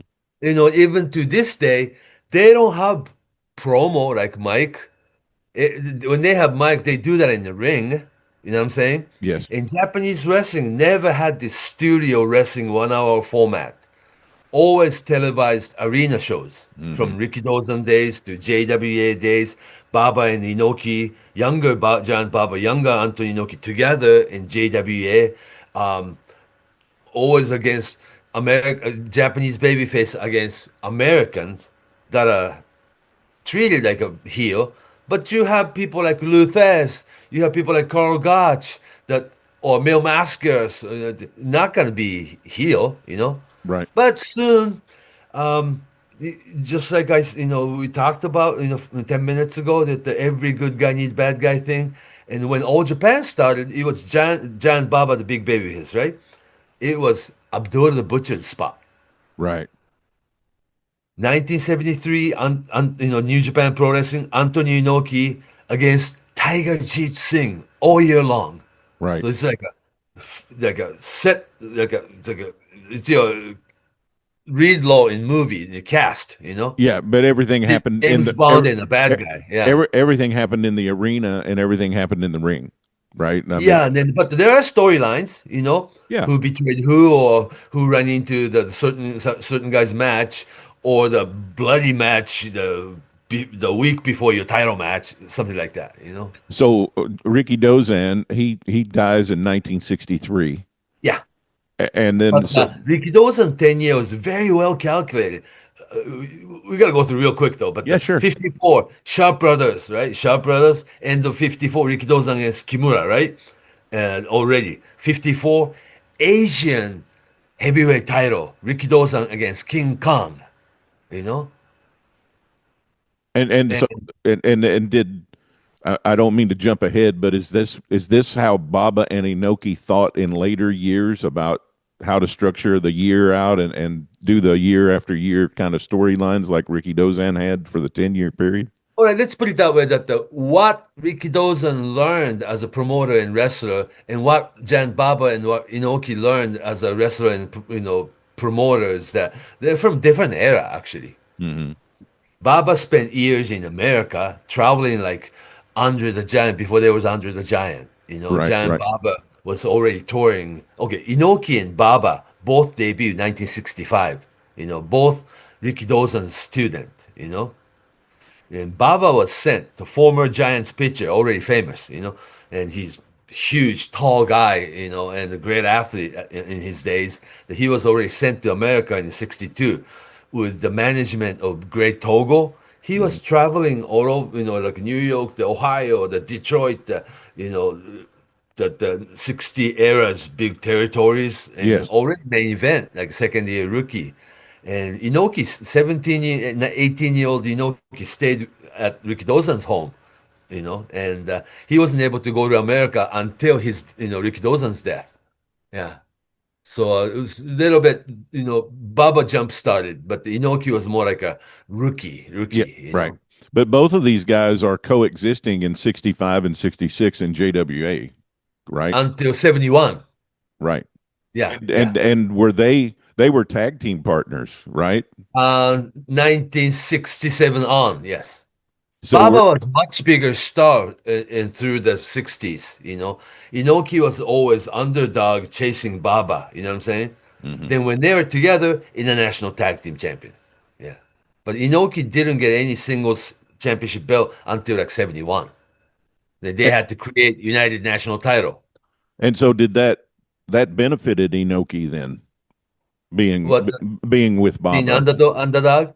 Yeah, like me growing up, that Giant Baba obviously plays as bigger star, and the leader of BI platoon, BI Baba and Inoki, BI platoon, that the two stars, but obviously Inoki being number two though. Right, obvious, yeah. Great. And so what causes them to leave JWA? Actually, after Ricky Dozan died in December of '63, four guys, Yoshino Sato, Kokichi Endo, Toyonobori, and Michiaki Yoshimura. Four guys are running the company. You know what I'm saying? And first, Toyonobori got fired and starts Tokyo Pro Wrestling and get Inoki as his number one guy. Inoki, 23-year-old Inoki, upon his return from America, joins, and they bring people like Johnny Valentine to win the U.S. heavyweight title, but they didn't survive without TV. Inoki joins back JWA in '67. But Giant Baba was always a star. After Ricky Dozan's. Ricky Dozan had an international heavyweight title, right? They were going to retire the title, but they revived international heavyweight title for Baba, and then Baba was the one, held this international heavyweight title as a company champion, like a top guy. And he always had every single American superstar come in, the Dick the Bruiser, the Crusher, the Bobo Brazil, the Gene Kaniski, whatnot, Fritz von Erich, all year long. All these superstars come in one at a time and challenge Giant Baba for the title, and Baba beat everybody. You know what I'm saying? Yes. So that gets to your NWA story. Tonight we're talking a lot about NWA. Right. So we have to get to 1975 though. Well, that's okay. We'll get there. All right. But the end of '71, there was like a coup within JWA. Because we're drawing so many people, and it's like a second booming Giant Baba and Inoki combination being so popular, and the wrestling show on NTV, Nippon Television Channel 4, every Friday night live, and it's like the cultural, thing that the whole, almost like the whole country. When I was a little kid, Friday night 8 o'clock meant wrestling, and also Friday night was the night that there was no baseball. Yeah, that helped. Yeah.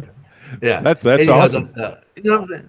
Yeah, that's because awesome. during the baseball season, people watch baseball. you Right. know. Yeah. But Also wrestling, just absolutely huge in Japan, baseball. yeah, oh, real huge. Yeah, it Yeah. still is. Yeah.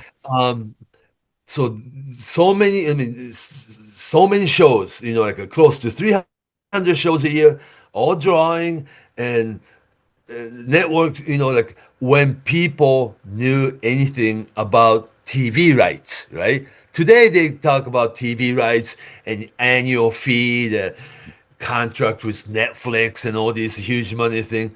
Japan was doing that decades before that, you know, that NTV Channel 4 paying JWA certain amount of money every year, you know, contract. Well, the same way that the TV Asahi was paying, you know, New Japan Pro Wrestling Hmm. an annual fee. Therefore, you have budget, you know, millions of dollar budget. Anyhow, that the JWA at the time, 1971, was making a lot of money. The Inoki felt that, but we're not making that much money.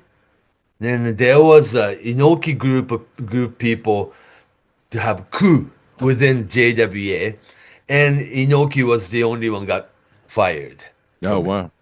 Yeah, Yeah. So Inoki got fired from JWA then. yeah, December of 1971. So that was his departure. So what happened to Baba then? Baba, knowing Inoki's coup, didn't tell the company about it, but the Baba also knew how rotten the management was, Mm. and but Baba, as like you know, precisely like really like he's very conservative. That not like Inoki did. Inoki tried to have a real coup within the company and kick seniors out of there, and then we'll run the company, right? Hmm. And not too many wrestlers followed it, you know, and didn't think it was possible, you know. But Inoki got fired by JWA December of 1971, then started his own New Japan Pro Wrestling March of 1972. Okay, that's one. Baba worked all the way till like the summer of 72. And when the TV contract was about to, you know, to expire and resign again, that was Nippon Television, Channel 4, NTV people and told Baba, leave these old farts in TV station and you, Baba, create new company. Mm. So Baba had NTV's blessing, you know, network television's blessing, right from the get go, and he announced his formation of All Japan Pro Wrestling in July of 1972, and already had a first show in October of that year. So the creation of All Japan Pro Wrestling was actually a television idea. They Yeah, came. yeah, but almost under the table because technically they were still JWA. Right, You right, know? right. And the They problem was though, JWA had two network stations, one company, you know. As of 1969, then NET, now TV Asahi. TV Asahi had the JWA wrestling show on Monday night, and Channel 4 NTV had JWA wrestling show on Friday night. So JWA was getting two different money from two different network channel. Crazy idea, right? right. Eventually became All Japan and New Japan, you know, inevitable, right? And I think that Yoshino Sato, that Kokichi Endo, and Michiaki Yoshimura, and all like Rikidozan era executive former wrestlers, Hmm. they were making a lot of money. And Baba Inoki being just top star employee, right? Like they're barely 30 years old, you know? Right. But So so Baba ends up starting his company second. yeah, 6 months. Yeah. Actually, Inoki started 6 months before that Yeah, with but no TV. No but TV. but Inoki doesn't fortify his company or anything. He doesn't make the American National Wrestling Alliance connection or anything like that. Baba does that when he starts his company, right? I mean, Inoki Pretty kind of much right from the get go. Yeah. Inoki kind of left himself open there. Well, Inoki wasn't as famous among American promoters. And also, when Inoki formed the new company, Inoki who? Right? I see. Yeah. Yeah, Well, he I mean, like, this is going to be a very good topic for you and I because wrestling in Japan is not part of American wrestling territory map.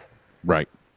Okay? Right. It's independent from it, Mhm. And also, and National Wrestling Alliance isn't necessarily above Japan wrestling in Japan. Affiliated, and it's good to have membership so American promoters can send all the top talent to, certain company, but not necessarily loyal to Baba, just didn't know how important Inoki was until Muhammad Ali fight. I see. You know what I'm saying? Yes. Then they realized that there are two different network television running two different wrestling companies. And there must be two different major league of professional wrestling in Japan. Therefore, two kings who never worked together again. But in 1971, that wasn't the mindset. 1972, yeah. Yeah, Then that Carl was Gotch was the only one helping Inoki. yeah, that wasn't the mindset at all. The mindset was Inoki is just this guy that just kind of started his own company. We don't really know if he's going to be successful. Like independent. Yes, but Baba is going to. I mean, they just automatically thought he'd be successful because he's a big star. Yeah, and then also had a network television. Yes. Yeah, And with Channel after 4. Baba and Inoki both left, who do they have on JWA, right? Sakaguchi, Seiji Sakaguchi and Kintaro Oki as a top star. Yeah. Yes. They did keep the television for another 6-7 months, but Sakaguchi decided to join Anthony Inoki and took TV Asahi deal with him. Therefore, as of April '73, Inoki finally had the channel. So how help me with the connection, two connections to the United States here. One connection is with the Funks in Amarillo because they're helping get American talent. And then the other one is the connection with the NWA. How important was it to a Japanese wrestling? Actually, are you talking about Giant Baba's All Japan Pro Wrestling? Yes. Yeah, well, NWA connection is not even direct. It's always the Funks. Okay. Funks is the NWA. Okay. So, Yeah. so how important was sometimes it? Giant Baba will invite somebody like some Machinik over for 1 week vacation, but it was the Funks making a phone call through Dory and Terry Funk all over the United States, from NWA Georgia, NWA Florida, even Tennessee, the Crockett's, Dick the Bruisers, Indianapolis, not necessarily NWA, but Detroit, all these not necessarily the direct phone call to Baba. It was always through Dory or Terry making a phone call. Therefore, you have all the American superstars. So how important was it to a Japanese wrestling fan that the NWA World Title was going to be affiliated with All Japan? Well, it's different because for magazine or reading oriented wrestling fans, NWA meant a lot. But for the network television viewer, not as important as we led to believe. You know what I'm saying? See. Yeah, that's the heart of my question is how important was it really in Japan? Okay, here's an example. 1957, back in 1957, the Rikidozan era, the world heavyweight champion Lou Thesz finally came to Japan. And the world champion Lou Thesz against Rikidozan at the Korakuen Stadium, not the Korakuen Hall, Korakuen Baseball Stadium. Korakuen Hall, Lou Thesz against Rikidozan, the first world heavyweight championship match. And the name NWA was never once mentioned. Yes, he was just the world champion. World champion, yeah. And what was interesting is, we'll get to that, but you wanted to talk about Gene Kiniski, right? Yes. Gene Kiniski, as an NWA World Heavyweight Champion, came to Japan 1967 and 1968, 2 years in a row, with that black leather, Pat Alcana, Buddy Rogers belt. Yes. He was clearly wearing that belt in Japan. Both tours, 1967 and 1968, Gene Kiniski came to Japan, not once defended NWA title. He instead challenged Giant Baba's international title. I see. Isn't that interesting? Uh-huh. Well, that was the important title to the Japanese audience. Yeah, and also for that the sound of it, world champion and international champion. That sounds equal, doesn't it? It does. Yes. Yeah. So And how did that? same thing with Bruno Sammartino. 1967, 1968, two years in a row, same format. Bruno Sammartino was WWF championship belt, that the velvet, Yeah. the Yes. original WWF. 67, 68, two tours. Bruno Sammartino came with that belt and was wearing that belt in the ring, but he never defended WWF title in Japan. Instead, he challenged Giant Baba's international title. Yes. And 4 matches, Kiniski, Bruno, 4 60-minute broad.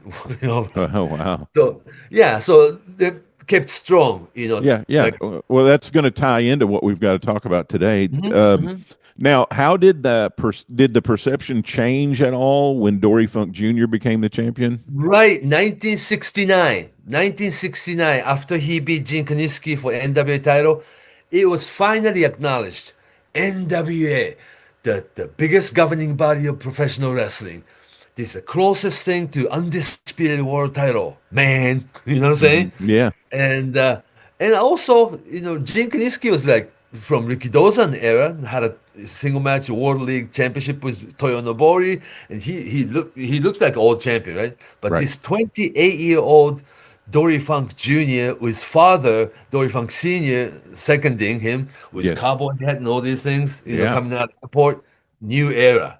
So NWA World Champion first was acknowledged in 1969 with Dory Funk Jr.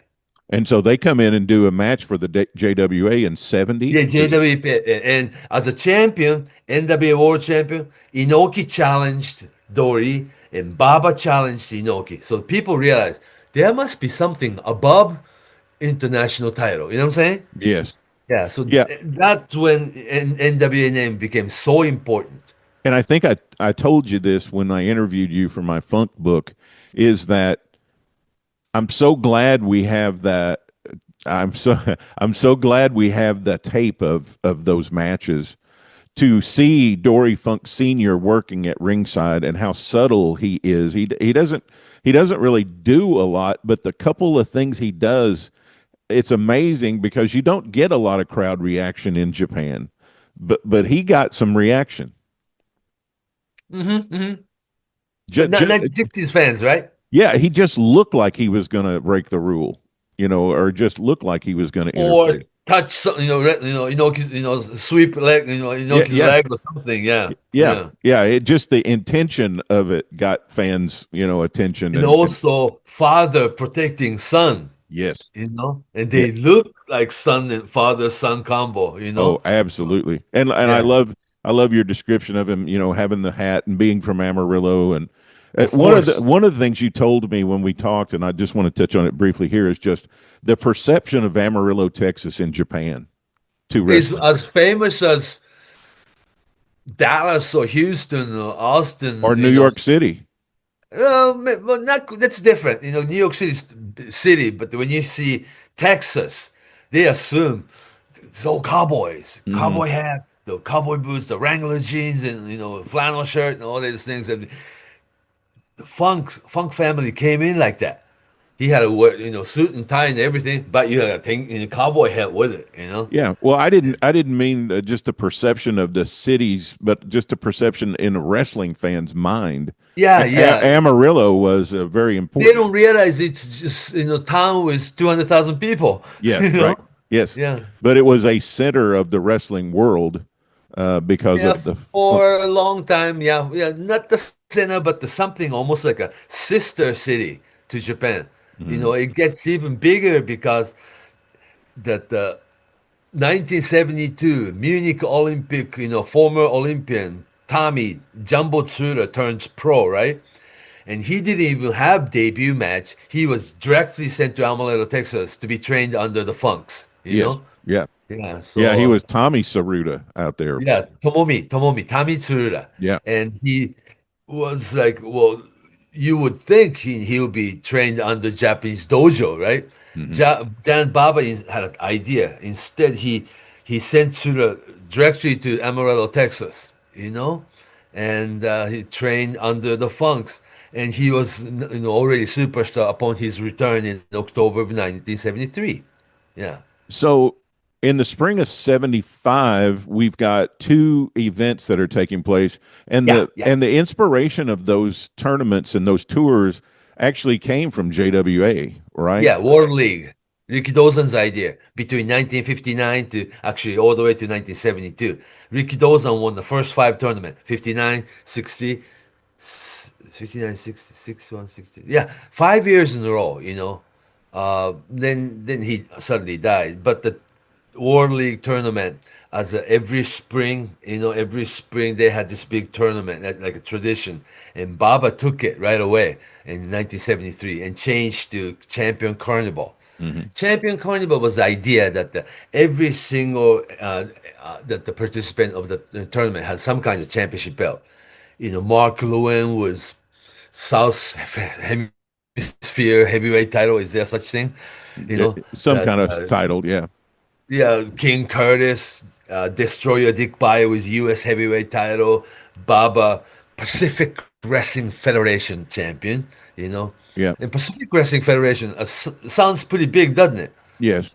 Yeah. Yeah. And everybody had some kind of championship. And But the they had 75 tournament. I was just going to say.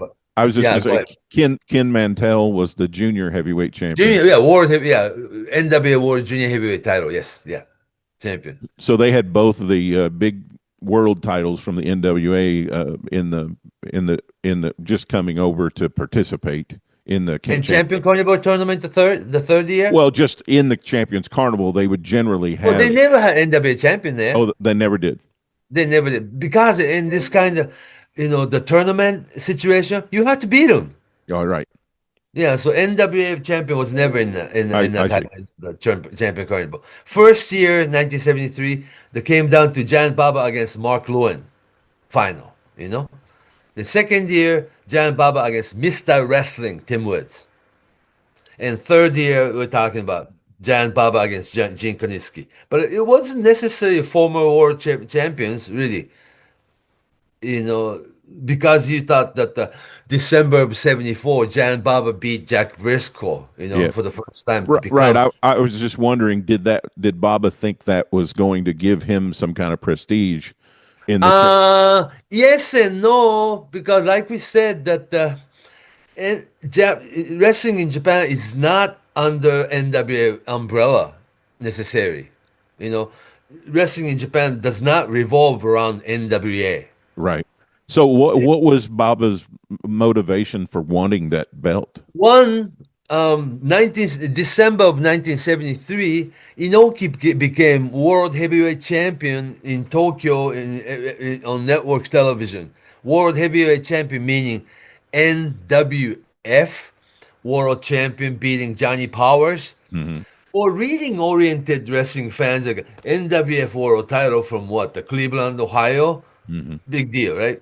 Right. But in network television, Anthony Inoki, with his New Japan Wrestling Company, with network television now, the finally bringing world champion from America, Johnny Powers, beating him.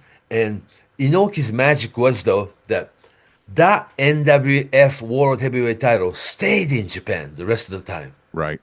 Whereas Giant Baba will beat Jack Briscoe for a week, and following week on television, he defends NWA World title and Pacific Wrestling Federation PWF title together, beat Jack Briscoe twice, 2 weeks in a row. Good thing.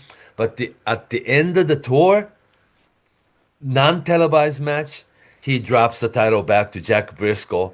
Only sports paper will have it, Right. Then on Baba's television, pretty soon you're supposed to forget about it because they never talked about Giant Baba's NWA titles, reign and dropping it. I see. Yeah, they know never. what I'm saying? Yes. Yeah. Yeah, they used to do that. More smart, like a more informed wrestling fan kind of realized you cannot win NWA title. You can win it, but they secretly, quietly returns it at the end of the tour. Right. That's what Baba does. When I was a kid, it's incredibly, it's just incredible. But lot of people thought Anthony Inoki's wrestling is real and Baba is show business. Oh my gosh. But that's how Inoki became much stronger, though. I mean, going in the mid 70s into late 70s. And Inoki was also a type of fighting champion that it was almost taboo in Rikidozan's era to have two Japanese going against each other, right? Two tops. But Inoki had a single match against strong Shozo Kobayashi, Kintaro Oki, or he even had Anthony Inoki against Seiji Sakaguchi single match openly. It's like, wow, this is a ring where they really try to have number one wrestler in tournament. Whereas when Giant Baba brings in the top talent, Gene Kaniski, the Tim Woods, the Von Erichs, the Bobo Brazil, all these top stuff from America, you're watching double count out. And then so you start scratching your heads. Yeah, this is it looks great on paper, but when you watch Giant Baba's All Japan Pro Wrestling, you always see DQ ending and double count out ending. Well, people get smarter. You know what I'm saying? Right. Why was Mark on that first Champions Carnival in the final? How did Mark Lewin become such a big deal in Japan? Champion Carnival first year, 1973. Mark Lewin's very first tour. He was the kind of star you read on the magazine. And never had tour with JWA. Mark Lewin finally came to Japan with his Anaconda sleeper. Then he carried himself like superstar. I see. Yeah, I think so. Tim Woods the same way. Yeah, he was another wrestler you read about, in magazine. Former amateur champion. Yeah, and also Mr. Wrestling with technique, like how much Japanese wrestling fan loves this technical wrestling of it. Right. And masked wrestler, like Dick Bio was in his prime time, huge heel, right? Put a foreign object in his mask and headbutts and all these things. But white mask, white tights, wrestling like a Mr. Wrestling. Oh my gosh, he must be good. Yeah. And he was in the tournament final. Also, tournament final of 1974, Baba against Mr. Wrestling, he unmasked after the match. I mean, like a gentleman. Yeah. Lost the final of the tournament. He was willingly take off his mask and reveal himself as former amateur champion Tim Woods. Don't you think? Yeah, sure. Yeah, that's awesome. Yeah. So then, Kaniski, does he still third year? Yeah. Does he in '75? He's in the final with Giant Baba, and Is he still a big deal from his? Yeah, I think so. In 1969 and 1970, right? Dory Funk Jr., came twice as a champion. And the first year, 69, Inoki challenged 60-minute, and Baba challenged for, best of 2 out of 3, 1 and 1 in 60-minute. And end of 1970, former champion Gene Kaniski came and beat Giant Baba for the international title and brought the belt back to America. And Baba had to fly to Los Angeles. Well, actually, Gene Kaniski never worked in Los Angeles, did he? No. Yeah, but it was for that television purpose. International champion Gene Kaniski defends his international title against former champion Giant Baba at the Olympic Auditorium. Title switch for television primetime special in Japan. So Baba treated Gene Kaniski as superstar till another few years. Yeah. So I got another question for you. Prior to the Champions Carnival in February, there's a tag team title switch in San Antonio. Giant Baba and Jumbo Tsuda beating Terry and Dory Jr. for the international tag team titles. Yeah. Tell me what that was all about. The Giant Jumbo Tsuda's first title. Yeah. Yes. And also Giant Baba, a very smart, producer, booker, right? That the new combination of Giant Baba and Jumbo Tsuda did not beat the Funks right away. They had to chase the title twice, 3 times, 4 times. Took them like 3 tours. And now that, like we said, televised match from San Antonio, Texas, Right. Baba and Jumbo have to go all the way back to, San Antonio, Texas, to challenge the Funks again. That the international tag team title, that hard to get to. They finally beat them in America and finally brought the tag team title back home, kind of thing. And if you watch that match, Yeah. you see this American audience in San Antonio and these Texans getting booed and the Japanese getting cheered as the match goes. This is match progress. This is how the good of workers these four guys are. Is that they turn this audience that's a hometown audience for the Funks into telling the story. Yeah, the story goes, and the audience actually pops when the Japanese wrestlers win the tag titles. It's a very interesting match if you're interested in psychology. In the Texas, yeah. Yes. And made it historically official that in the rings, Sam Machinik comes in and raises both guys' hand. Right. Yeah. Yes. So then televised in Japan. Right. Yeah. And that they bring that match back and run it in Japan. Yeah, that's awesome. Yeah. For another decade. Yeah, right.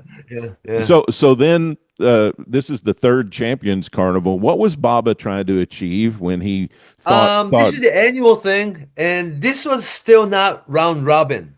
It was a bracket, like a tournament bracket, and final four: Baba, Kaniski, Dick Baya Destroyer, and Tim Woods. Final four.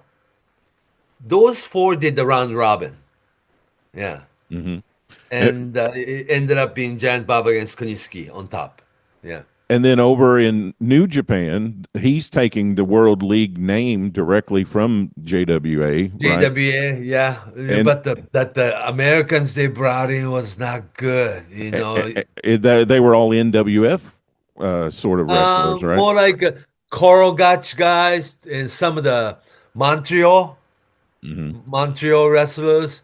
And only NW affiliate helping Inoki at the time was Mike LaBelle from LA.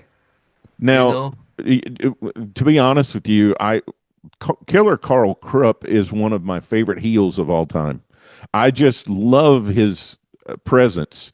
But I don't understand. Is he that big to be in the finals 2 years in a row in New Japan? That was the name, like really Inoki really struggled that Baba got all the, every single superstar from America, and besides, Baba have Abdullah the Butcher and Inoki has Tiger Jeet Singh. Of course, it's like all year long, it's your program. But when you want to present World League or Champion Carnival, like a 6-week long tour, and have some big names stay in Japan, have a long tour. Right. Really, Inoki really struggled to have any name superstars, Only guys Inoki could have is, Korogach himself and Korogach's, friends. Maybe Pat Patterson and Johnny Powers. Pat Patterson and Inoki, very good friends, from Oregon, 1965 too. They traveled together all year long, And Pat Patterson also helped Inoki hook up with Vince McMahon Sr., to have partnership, But Carol Krupp was that when JWA folded, the very last tour was Iron Claw Series with Kintaro Oki and Fritz von Erich and Carol Krupp was the star of the tour, And Carol Krupp independent from everybody, right? Yes.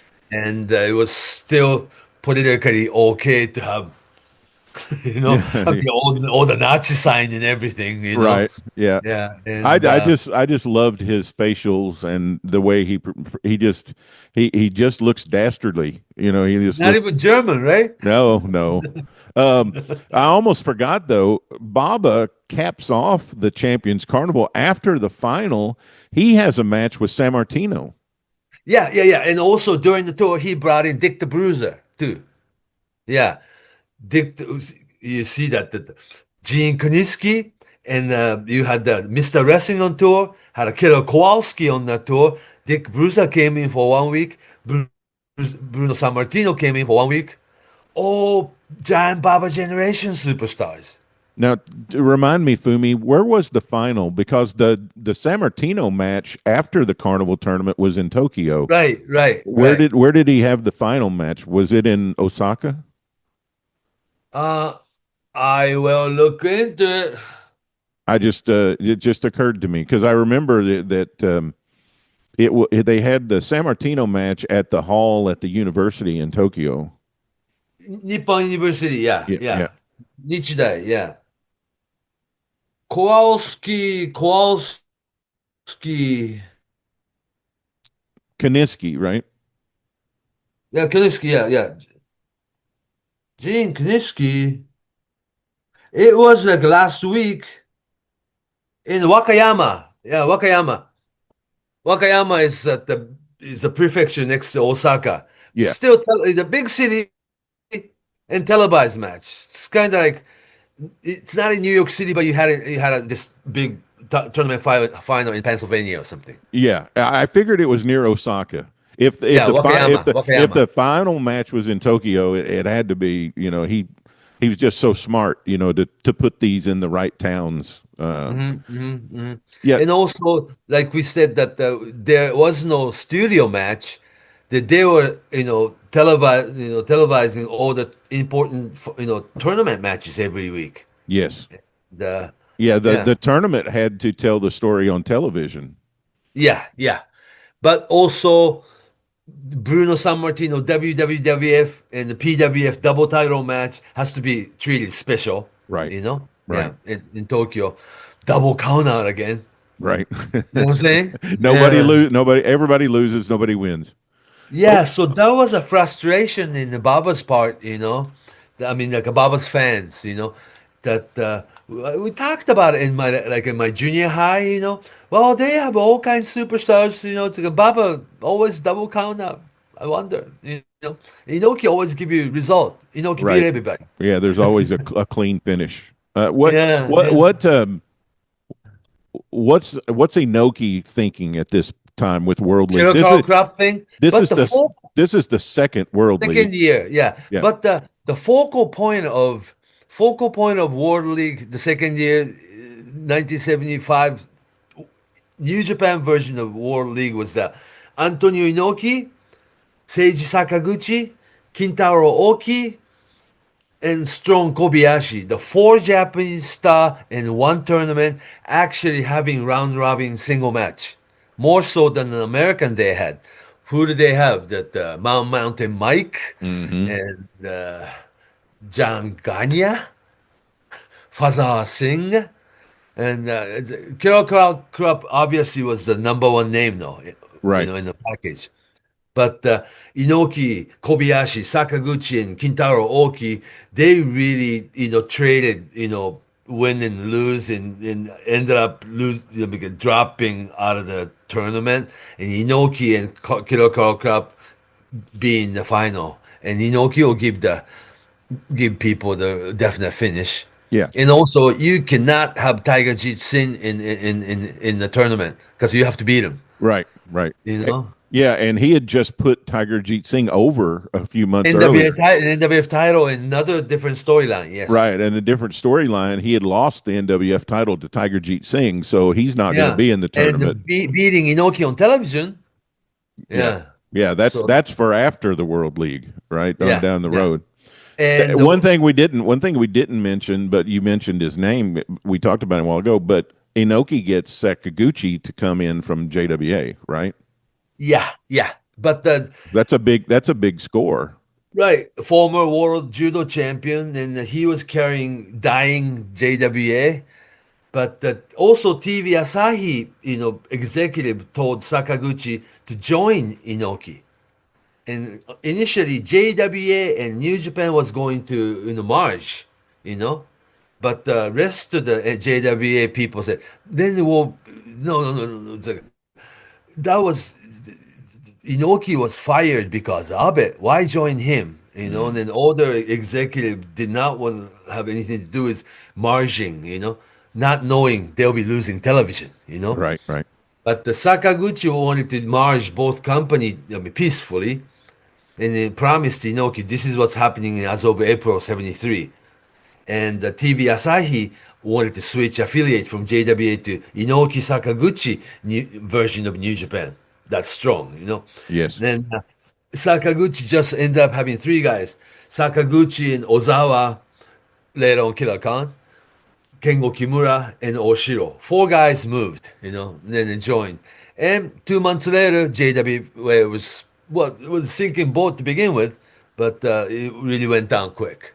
So, in the context of 1975, where we are in this promotional race, Yeah. Baba comes out strong. He's the star, and he's the one that gets the network television contract, and he hits the ground running. But is Inoki catching up here? I mean, is Yeah, because I believe that the reason that Giant Baba had a PWF title and NWF, NWA World title, beating Jack Briscoe, Inoki was claiming on the national television that he is the NWF World Champion, and general public look at Inoki as World Champion on television. Whereas, see, Baba is so careful about affiliate of, NWA affiliate. So at the beginning, PWF, Pacific Wrestling Federation World Champion, right? But after he joined the NWA, he took this world part off. PWF Champion instead. right? I mean, like, to be politically correct, right? Right. Yes. Inoki went ahead and said, well, I am world champion, NWF. Then general public, NWA, NWF, not that much difference. Yeah, I was just going to say these two titles, the NWF title and the NWA title, they weren't significant, but these two guys made them significant in Japan. In Japan, yeah, because, Japan was still challenging to Right. this is mid-70s. And I don't think most wrestling fans know that. what? I don't think they know that the Japan. Significance of NWF? Yes, I think they think that the Japan fans were like, "Oh, good, we get the NWA title or we get the NWF title." When actually it was the other way around. They didn't really understand or know what those titles were until Bob and Inoki brought them in and made them significant. And also, if you watch wrestling, this is like a really serious wrestling fan in Japan. You remember Luthez, Jin Kaniski coming, another world champion, Bruno Sammartino from different initials, Right. and Right. Inoki and Baba were together and challenging, 28-year-old Dory Funk. Then Dory Funk, Terry Funk start coming to All Japan, and they're like affiliates, sending Jumbo Tsura over, and they're like a babyface American in Japan. Whereas Inoki always had all the Americans heel, But the Inoki had his NWF title actually kept in Japan. Like, oh wow, you can actually win the world title from America and keep the title in Japan for another 8 years. Right. Right. But the reading-oriented wrestling fan knew that Inoki's New Japan applied for NWA membership in '73 and '74, 2 years in a row, denied. It's like, wow, right? Then it finally joins NWA in '75. So Giant Baba and Anthony Inoki both become NWA member in '75. It was the advice from Vince McMahon Sr., Vincent James McMahon. He told New Japan, tell NWA board that it's antitrust, that it's Right. everything against free enterprise, that the NWA only recognize one company in one territory. That's against free enterprise. Right. Tell them that. So Right. it's like they had to give Inoki membership. And they gave him membership, but they didn't give him a vote for the champion. Is that right? Right, and also NWA champion never came to New Japan. Right. Never, never. Yeah, it's like Hardy Race should come, right? Yeah. But that was probably because the Funks were loyal to Baba, right? And Funks, Race, Baba, they're all friends. Yes. Like real friends. Yeah. Yes, close friends. Yeah, close friends. But So- what's interesting is, though, a little bit later on, NWA Florida, Hiro Matsuda, and Grams, and Dusty Rose, they switch affiliates from Baba to Inoki. In 75, 78, 79, yeah. some later in the decade. Yeah. Later in the decade, yeah. But this NWA became almost like a traumatic that the primetime Inoki, primetime Inoki never able to face NWA World Champion. It all ultimately became the formation of IWGP. Right.